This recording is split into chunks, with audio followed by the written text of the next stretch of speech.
पर फिर भी कभी कभी मिल ही सकते हो।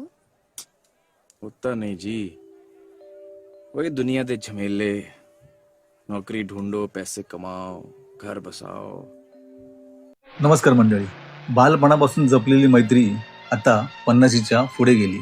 अशा सर्व पन्नाशीच्या मित्रांना ह्या पुढील 4 ओळी समर्पित करतो. मित्रांनो, पन्नाशीच्या पुढे गेलो आपण, आता मन मोकळं जगूया. मित्रांनो, पन्नाशीच्या पुढे गेलो आपण, आता मन मोकळं जगूया. सगळे प्रॉब्लेम बाजूला ठेवून महिन्यातून एकदा तरी बसूया. भेटून मोकळं होऊन बोलूया, सगळे फ्रेश होऊया. हलकं वाटेल आपलं आपल्यालाच एकत्र भेटून त्या क्षणाला.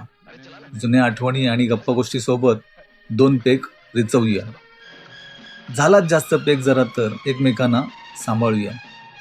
काय आहे आयुष्य अजून, निदान महिन्यातून एकदा तरी भेटूया.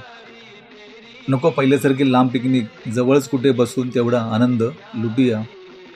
50 नंतर पुढच्या 75ला गाठण्यासाठी एकमेकाला औषधासारखे राहूया.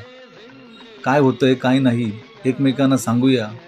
औषध घेण्यापेक्षा मैत्री ही जपूया. 50च्या पुढे गेलो आपण, आता शाण्यासारखं जगूया. बस झालं पैशामागे लागणं, कमावलेल्या पैशाचा उपभोग घेऊया. आहेत दात तोपर्यंत चकण्यासाठी चणे फुटाणे खाऊया. 50च्या पुढे आलो आपण, महिन्यातून एकदा तरी बसूया. धन्यवाद.